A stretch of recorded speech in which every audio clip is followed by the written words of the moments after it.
Assalamualaikum everyone. I hope you are doing great. Mahmudur বলছি from Anglia Overseas Education Limited থেকে। আজকের ভিডিওতে আমরা আলোচনা করব যে মালয়েশিয়াতে যারা আসতে চাচ্ছেন পড়াশোনা করার জন্য সবার আগে যে বিষয়টা আপনার নজরে আসবে সেটা হচ্ছে EMGS পেমেন্ট। সো আপনারা যখন অ্যাপ্লিকেশন করতেছেন আপনি করেন, আপনার হয়ে কোনো এজেন্সি করুক কিংবা কোনো বড় ভাই বা আত্মীয় স্বজন যে কেউ করুক না কেন, সবার আগে যে বিষয়টা আপনার থাকা লাগবে যেটা হচ্ছে যে আপনার EMGS পেমেন্ট করতে হবে। সো অনেকে বলে থাকেন যে ভাইয়া আমি তো পেমেন্ট করবো সবকিছু ভিসার পরে কি পেমেন্ট করতে পারি না? হ্যাঁ, আপনি ভিসার পরে পেমেন্ট করতে পারেন, বাট দ্য থিং ইজ কেউ না কেউ আপনার হয়ে EMGS পেমেন্টটা করতে হবে। সো EMGSটা আসলে কি? সো EMGSটা হচ্ছে যে আপনি যখন অফার পাইছেন, কোনো ইউনিভার্সিটি অ্যাপ্লিকেশন করছেন, করার পরে কিন্তু আপনি অফার পাবেন।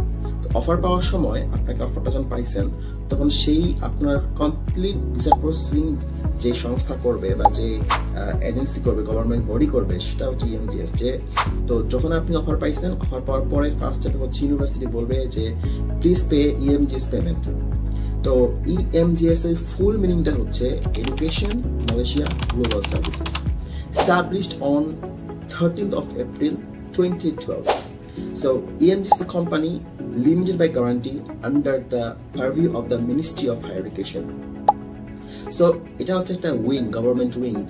So simply say EMGS is the wing which is responsible for promoting Malaysia as the international education of choice and to position Malaysia as the top 10 educational destination.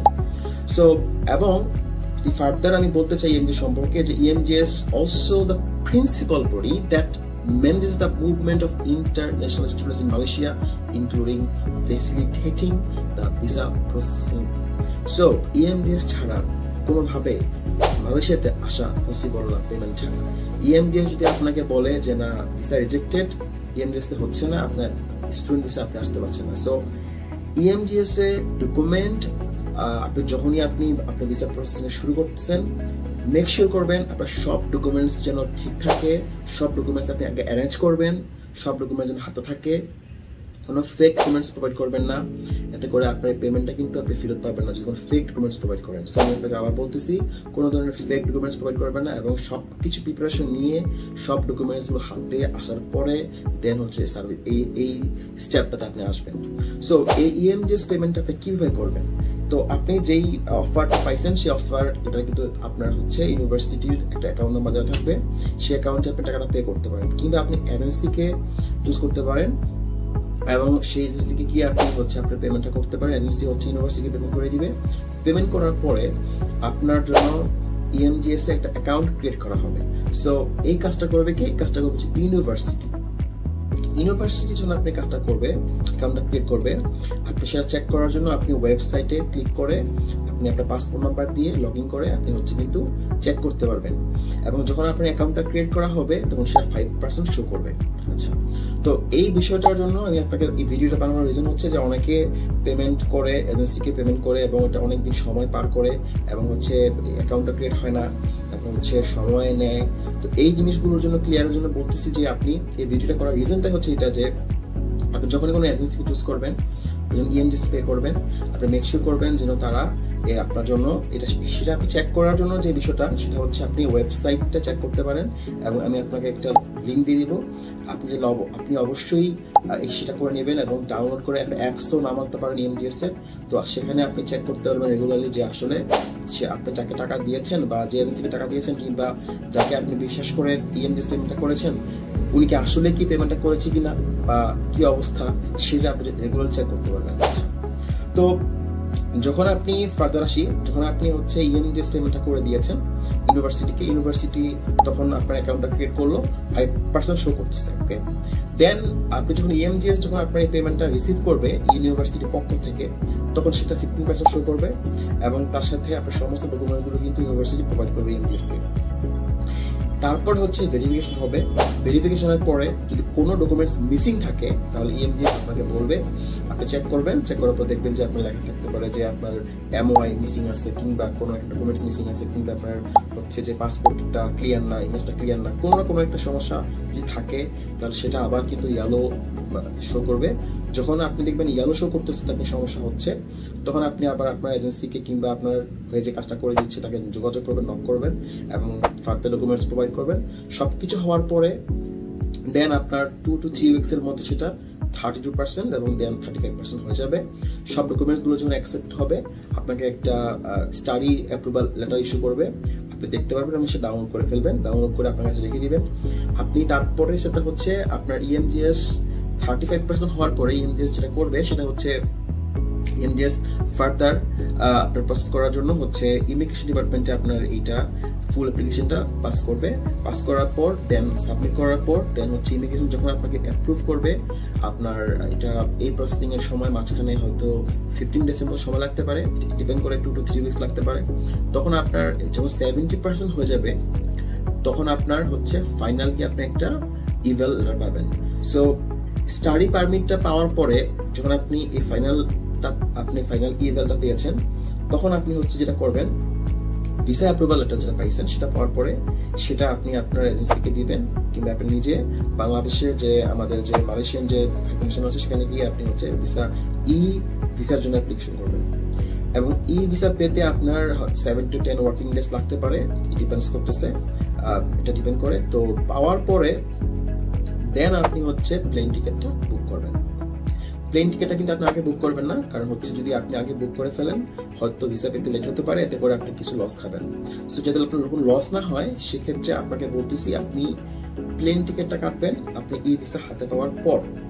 ওকে, তারপরে আপনি যখন Malaysia আসতেছেন, মালয়েশিয়া আসার পরে আপনাকে first of all যেটা করতে হবে, আপনাকে মেডিকেলটা করতে হবে।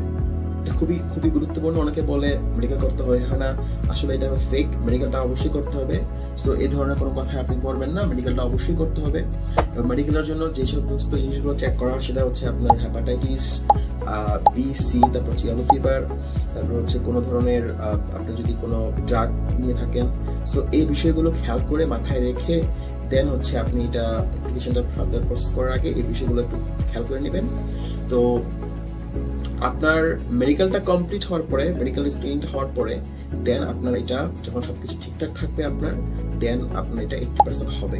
ওকে, ইন দ্য মিন টাইম আপনি যেটা করতে হবে, মেডিকেল কমপ্লিট করার পরে ইমিডিয়েটলি আপনি ইউনিভার্সিটি যাবেন। ইউনিভার্সিটি যাওয়ার পরে আপনার যে স্লিপটা আছে সেই স্লিপটা তার সাথে মেডিকেল কমপ্লিট করে সেই স্লিপটা এবং পাসপোর্টটা জমা দিয়ে দিবেন। পাসপোর্ট জমা দেওয়ার পরে যখন সব মেডিকেল রিপোর্টটা ঠিকঠাক থাকবে, সবকিছু ওকেও থাকবে, দেন আপনার পার্সেন্টেজটা দেখবেন ইনক্রিজ করে 80% হয়ে গেছে। তারপরে স্টেপটা হচ্ছে আপনার ইউনিভার্সিটিতে ফর্মালিটিস, সব ফর্মালিটিস, তারপর ডকুমেন্টস চেকিং, আপনার পাসপোর্ট, তারপর হচ্ছে আপনার কি বলে আপনার যে সার্টিফিকেটস, সব কিছু চেকটা করার পরে তারপর পেমেন্টের যদি কিছু ডিউ থাকে বা আদার যে ফর্মালিটিস, তারপর হচ্ছে আপনার সব কিছু চেক করার পরে দেন ইউনিভার্সিটি যেটা করবে সেটা হচ্ছে ফার্দার আপনার যে ইমিগ্রেশন ডিপার্টমেন্টে আপনার ফুল ফাইলটা সাবমিট করবে। সাবমিশন করার পরে ইমিগ্রেশন থেকে আপনার এটা সময় লাগবে, কিছুদিন সময় লাগবে। সময় হওয়ার পর আপনি দেখবেন যে এটা পার্সেন্টেজটা ইনক্রিজ করতেছে, আপনি রেগুলার চেক করবেন, 80 থেকে 85% হবে, 90% হবে। দেন যখন আপনি 100% হয়ে যাবে দ্যাট মিনস আপনি 80% হওয়া মানে হচ্ছে যে আপনার আর কোনো সমস্যা নাই, ইনশাআল্লাহ ভিসা পেয়ে যাবেন। তারপর হচ্ছে আপনি 90% হওয়ার পরে আপনি মেক শিওর করবেন এভরিথিং ডান, আপনাকে নোটিফিকেশন আসবে যখন আপনি দেখবেন যে বলতেছে please collect your passport, that means 100% হয়ে গেছে। 100% হওয়ার পরে আপনি পাসপোর্ট কালেক্ট করবেন। পাসপোর্ট কালেক্ট করবেন কোত্থেকে? ইউনিভার্সিটি থেকে। আপনাকে ইমিগ্রেশন থেকে ইউনিভার্সিটি ইমিগ্রেশন যাবে, গিয়ে পাসপোর্ট কালেক্ট করবে on behalf of you, and then university আপনাকে সেই পাসপোর্ট আবার ফেরত দিবে, তার সাথে আপনাকে একটা আই কার্ডও দিবে। তো ইউনিভার্সিটি আপনার হয়ে সেটা রিসিভ করবে, পাসপোর্ট রিসিভ করবে এবং আপনাকে নোটিফিকেশন করার পরে আপনি ইউনিভার্সিটি যাবেন, গিয়ে বলবেন যে আমি এটা পেয়েছি, মেলটা পেয়েছি এবং আমাকে পাসপোর্টটা আমাকে দেন। That's the whole 100% process. আপনি দেখবেন যে EMDS 100% শো করতেছে। So that's the whole process. So আমি আবার বলতেছি যে এই প্রসেসটার জন্য যে ফিটা পে করতে হয় সেই ফিটা পেমেন্ট ছাড়া কিন্তু এটা কমপ্লিট হচ্ছে না। তো EMD সম্পর্কিত কোনো তথ্য জানা থাকলে please don't hesitate to call me. My number is WhatsApp নাম্বারে হোয়াটসঅ্যাপ করতে পারেন। মাই হোয়াটসঅ্যাপ নাম্বার ইজ 01629905718। আপনি চাইলে ইউকেতে কল করতে পারেন হোয়াটসঅ্যাপ নাম্বারে, এটা হচ্ছে +447956030096। আমাদের ওয়েবসাইট ভিজিট করতে পারেন, আমাদের হচ্ছে ইউটিউব সাবস্ক্রাইব করতে পারেন, আমাদের ফেসবুক পেজে ভিজিট করতে পারেন। So thank you so much for your time. See you again soon. Take care. Allah Hafiz. Assalamu alaikum.